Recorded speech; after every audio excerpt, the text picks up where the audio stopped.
एक certain kingdom की capital में जो बहुत से पावरफुल मेजिस की वजह से फेमस थी, अचानक शांति टूट गई। एक जिजेंटिक ड्रैगन सीधा रॉयल कैपिटल के बीचों बीच उतर आया। ड्रैगन ने अनाउंस किया कि अगर ह्यूमंस ने कैट को नुकसान पहुंचाने की हिम्मत की तो यह पूरा देश कंप्लीट डिस्ट्रक्शन का सामना करेगा। किसी को समझ नहीं आया कि वो अचानक क्यों आया था या उसके गुस्से की वजह क्या थी, लेकिन सिर्फ उसकी प्रेजेंस ही पूरे देश को पैनिक की स्टेटमेंट डालने के लिए काफी थी। बैटलफील्ड में हर तरफ स्पेल्स गूंज उठे और मैजिक की वेव सीधा उस पीस पर फायर की गई, लेकिन ह्यूमंस की हर कोशिश बेकार साबित हुई। उन डेस्परेट अटैक से उसके नॉर्मस बॉडी पर एक भी स्क्रैच तक नहीं आया। जब सबको लगा कि कैपिटल अब राख बनने वाली है, तब ड्रैगन ने मजा कर शुरू नहीं किया। इसके बजाय उसने ह्यूमैनिटी को एक टेरिफाइंग वार्निंग दी, फिर अपने विंग्स फैलाए और उड़ गया। इस गुस्से की वजह समझने के लिए कहानी पास की तरफ मुड़ती है। न्यूकमर फॉरेस्ट के गहरे अंदर एक ऐसी जगह जहाँ मैजिकल बीस्ट और स्पिरिट साथ रहते थे। एक फायर ब्रीथिंग फीमेल ड्रैगन रहती थी। वो अपना एग देने और उसकी प्रोटेक्शन करने के लिए एक स्टोन केव में उड़ी, लेकिन कुछ ही देर बाद ह्यूमंस ने उसका शिकार कर लिया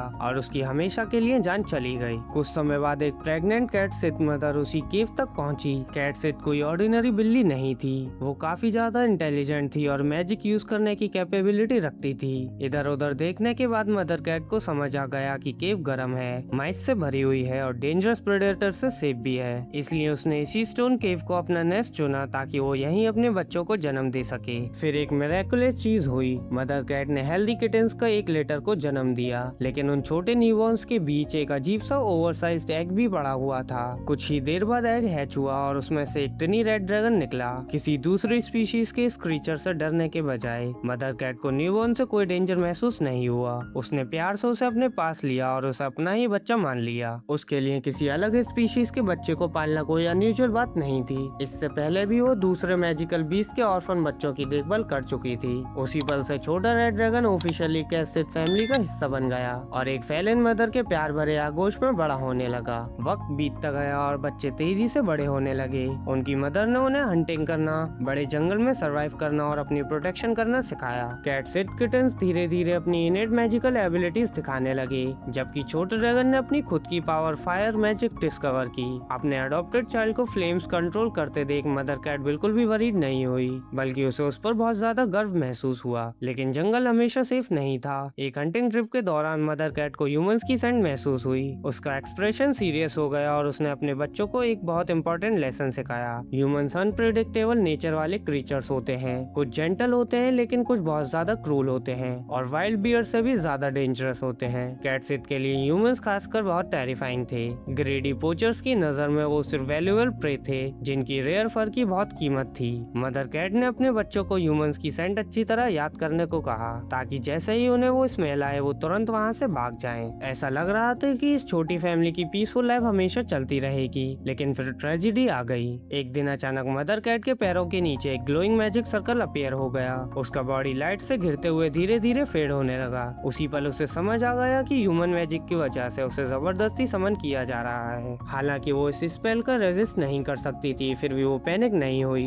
उसने शांति से अपने बच्चों की तरफ देखा, जो अब कमजोर बेबीज नहीं रहे थे बल्कि असली हंटर्स बन चुके थे। उसने प्यार से उनसे कहा कि वो एक दूसरे का सहारा लेकर सरवाइव करें और जंगल में हमेशा एक दूसरे की प्रोटेक्शन करें। गायब होने से पहले उसने उन्हें याद दिलाया कि अगर कभी मुश्किल आए तो अपने फैलन किन को ढूंढना। जब तक वो उसकी सेंट को पहचान लेंगे, वो उनके साथ काइंडनेस से पेश आएंगे। उसके आखिरी शब्द उसके हर एक बच्चे के लिए गहरे गर्व का इजहार थे। अगले ही पल लाइट ने उसे पूरी तरह निगल लिया। वो केव से गायब हो गई और बेबी ड्रैगन बस बेकार में उसे पुकारता रह गया। कई साल बीत गए। किटन सिबलिंग एक एक करके बड़े हुए और अपनी अपनी टेरिटरी बनाने के लिए केव छोड़ गए। सिर्फ ड्रैगन ही वहीं रह गया। वो उस पुरानी स्टोन केव में अकेला रहता रहा, हंटिंग करता रहा और उस मदर कैट की यादों को संभाले रखा, जिसने उसे बिना किसी शर्त के प्यार किया था। जैसे जैसे वक्त गुजरता गया, छोटा रेड ड्रैगन और बड़ा होता गया, लेकिन उसने कभी अपना चाइल्डहुड होम नहीं छोड़ा। एक दिन उसकी सेकंड ओल्डर सिस्टर वापस आई। उसके साथ उसका मेट और छोटे किटेंस का एक लेटर भी था। उसने प्यार से ड्रैगन का इंट्रोडक्शन अपने बच्चों से कराया और बताया कि ये बड़ा सा क्रीचर उनका सबसे छोटा अंकल है। उस दिन से ड्रैगन किटेंस का प्यारा विंग्ड अंकल बन गया। उसने उन्हें वो सारे सर्वाइवल लेसन सिखाए जो कभी उनकी मदर ने उन्हें सिखाए थे, जैसे विस्कर्स से नैरो पास को मेजर करना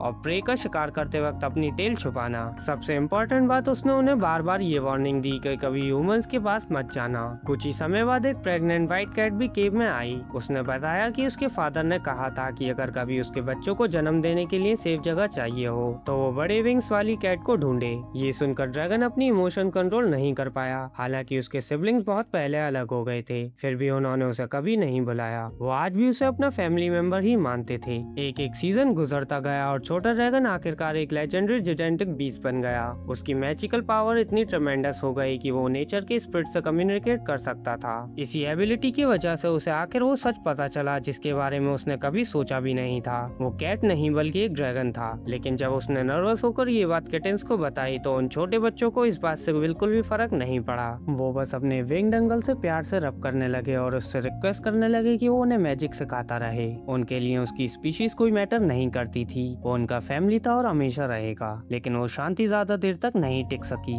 एक पेट्रोल फ्लाइट के दौरान ड्रैगन ने देखा कि ह्यूमन हंटर कैट सिथ के एक क्लैन के बेरहमी से स्लॉटर कर रहे थे। पहले उसे लगा कि ये नेचर का लॉ है, लेकिन जब उसने फॉरेस्ट स्पिरिट की विस्पर सुनी तब उसे डार्क ट्रुथ का पता चला। ह्यूमन सर्वाइवल के लिए हंट नहीं कर रहे थे, वो सिर्फ उनकी फर के लिए कैट्स को मार रहे थे। ड्रैगन्स का गुस्सा फट पड़ा। इतनी क्रूरटी को माफ न कर पाते हुए वो सीधा रॉयल कैपिटल की तरफ उड़ गया। यहीं से कहानी वापस ओपनिंग सीन से कनेक्ट हो जाती है। जिजेंटिक ड्रैगन सिटी के ऊपर उतर आया और सोल्जर्स और मेजेस के सामने वार्निंग फ्लेम्स अनलीश करते हुए खुद को कैट्स का गार्डियन ड्रैगन डिक्लेयर कर दिया। उसकी ओवरवेलमिंग पावर के सामने ह्यूमैनिटी सिर्फ कांप सकती थी। डरे हुए लोगों को ऊपर से देखकर वो सबको जलाकर राख कर देना चाहता था, लेकिन उसी वक्त उसे अपनी मदर की टीचिंग याद आ गई। ह्यूमंस में भी कुछ जेंटल लोग होते हैं। इसी याद ने उसे गुस्से की उस हद से वापस खींच लिया। उसने पूरे किंगडम को पनिश न करने का फैसला किया, लेकिन एक फाइनल अल्टीमेटम दे दिया। ह्यूमंस को सख्त मना था कि वो कैट्स को नुकसान पहुंचाएं। सर्वाइवल के अलावा किसी भी स्लॉटर का नतीजा हेवन के रैत के रूप में मिलेगा और पूरा किंगडम राख में बदल दिया जाएगा। ड्रैगन वापस फॉरेस्ट चला गया, लेकिन जो टेरर वो पीछे छोड़ गया था वो जनरेशन तक सुनाई जाने वाली लेजेंड बन गया। गोल्डन ड्रैगन का नाम एक ऐसी वार्निंग बन गया जिसे इग्नोर करने की किसी की हिम्मत नहीं हुई। उस फेटफुल इवेंट के कई सालों बाद कहानी एक शांत रात में रॉयल कैसल की तरफ शिफ्ट होती है। फर्स्ट प्रिंस जो अभी एक छोटा लड़का था, चुपके से कोर्टयार्ड में फायर मैजिक की प्रैक्टिस करने निकला। उसने स्पेल चैंट किया और फ्लेम कॉन्कर करने की कोशिश की, लेकिन बार बार फेल होता रहा। अचानक अंधेरे से एक वाइल्ड कैट सामने आई जिसके सर पर एक लीव रखा हुआ था। कैट ने प्रिंस को देखा, फिर अपनी टेल का यूज डेमोन्स्ट्रेशन के लिए किया और आसानी से अपने सर पर रखे लीव को इग्नाइट कर दिया। प्रिंस शॉक भी हुआ और खुश भी। उसने कभी सोचा भी नहीं था कि एक कैट इतनी स्किलफुल मैजिक का यूज कर सकती है। उस सरप्राइजिंग एनकाउंटर के बाद प्रिंस ने उदासी के साथ अपनी नई दोस्त से दिल की बात कही। उसने कन्फेस किया कि वो बहुत कम माना के साथ पैदा हुआ था, जिसकी वजह से उसे थ्रोन के लायक साबित होने के लिए सबसे दुगनी मेहनत करनी पड़ती थी। फिर उसे अपने ट्यूटर की स्ट्रिक्ट वार्निंग याद आई, अगर कभी कोई वाइल्ड कैट कैसल में आ जाए तो उसे सेफली फॉरेस्ट वापस छोड़ना होगा। अगर उसे चोट लग गई या वो मर गई तो गोल्डन ड्रैगन वापस आ जाएगा और किंगडम जलकर खाक हो जाएगा। इन कॉन्सिक्वेंसेस की वजह से परेशान प्रिंस ने कैट से रिक्वेस्ट की कि वो सेफली फॉरेस्ट वापस चली जाए और इसी तरह एक लो माना प्रिंस और एक मिस्टीरियस स्पिरिट कैट के बीच एक बॉन्ड बन गया। यंग प्रिंस ने रात को चुपके से बाहर निकलना जारी रखा, लेकिन अब वो अकेला नहीं था। उसके साथ कैट सिथ होती है जो चुपचाप उसकी गाइड और इंकरेजमेंट करती है। तारे भरे आसमान के नीचे प्रिंस ने अपना स्टफ उठाया और चैंट किया वाल सिग्नाइट। इस बार एक ब्रिलियंट फ्लेम परफेक्टली इरप्ट हुई। उस दिन के बाद प्रैक्टिस वाली वो रातें उनके बचपन की सबसे खुश यादें बन गईं। वो फॉरेस्ट की बेरीज और कैसल किचन की स्वीट्स शेयर करते और एक दूसरे के सामने अपने दिल खोल देते, बिल्कुल उन बेस्ट फ्रेंड की तरह जो एक सीक्रेट शेयर करते हैं। प्रिंस ने दिल से प्रॉमिस किया कि वो और भी ज्यादा ट्रेनिंग करेगा ताकि अपने छोटे फैलाइन मेंटर जितना स्किल्ड बन सके। लेकिन आखिरकार इस दोस्ती की रूमर्स किंग तक पहुंच गईं और वो गहरी एंजाइटी में चला गया। गोल्डन ड्रैगन की पुरानी लेजेंड उसके दिमाग में घूमने लगी और उसे डर हुआ कि कैसल के अंदर एक वाइल्ड कैट को रखना तबाही को बुलाना होगा। जैसे ही टेंशन अपने पीक पर पहुंची, जिजेंटिक ड्रैगन अचानक कैसल के ऊपर मटेरियलाइज हो गया। सोल्जर्स ने डर के मारे अपने वेपन्स निकाल लिए, क्योंकि उन्हें पता था कि एक छोटी सी गलती भी उनकी जान ले सकती है। लेकिन जब सब लोग कांप रहे थे तब सर पर लीव वाली छोटी कैट हिम्मत से आगे बढ़ी। कैट और ड्रैगन ने एंशिएंट कैट सिथ लैंग्वेज में बातचीत की,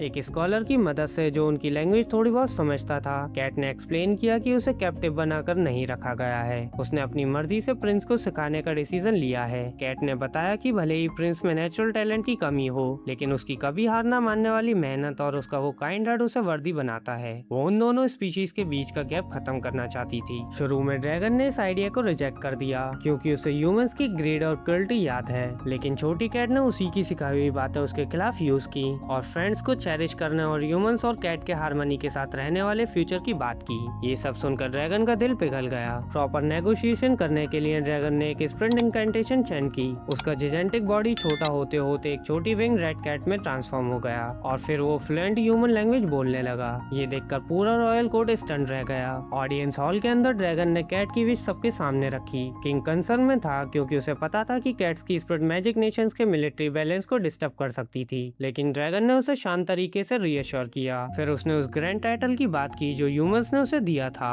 और कहा कि गोल्डन ड्रैगन नाम उसे बहुत ज्यादा डिस्टेंट लगता है। उसने कन्फेस किया कि उसकी परवरिश आसमान के एम्परर की तरह नहीं हुई थी, उसे एक मदर कैट ने ही पाला था। फैलन सिबलिंग ने प्यार दिया और दिल से वो खुद को एक कैट ही मानता था, इसलिए उसने किंग से रिक्वेस्ट की कि वो उसे उस टाइटल से बुलाए जो उसकी असली पहचान बताता है, कैट ड्रैगन। उस हिस्टोरिक मीटिंग के बाद किंगडम हमेशा के लिए बदल गया। प्रिंस ने स्पिरिट मैजिक में मास्टरी हासिल कर ली, आखिरकार थ्रोन पर बैठा और कैट्स के लिए अपना प्यार अपनी प्रजा को भी दे दिया। एंशिएंट लेजेंड का डर बदलकर कैट ड्रैगन और सभी लिविंग फैलेंस के लिए गहरे रेस्पेक्ट में तब्दील हो गया। किंगडम का एक नया फ्लैग रेस किया गया जिसमें एक ड्रैगन और एक कैट का इंटरवाइन क्रेस्ट बना हुआ था। ये प्रोटेक्शन, ग्रेटिट्यूड और म्यूचुअल रेस्पेक्ट का सिंबल था। जब भी रॉयल फैमिली में कोई नया बेबी पैदा होता, फॉरेस्ट से कैट्स कासल आती और उस बच्चे की पहली फ्रेंड और मेंटर बनती। और आज भी डेंस फॉरेस्ट के गहरे अंदर ब्राइट रेड कैट ड्रैगन वही काम कर रहा है जो उसे सबसे ज्यादा पसंद है। नई जनरेशन के मिस्चीवियस किटन को हंटिंग स्किल्स और स्पिरिट मैजिक सिखाना और अपनी मदर कैट के इटरनल लव को हमेशा के लिए जिंदा रखना।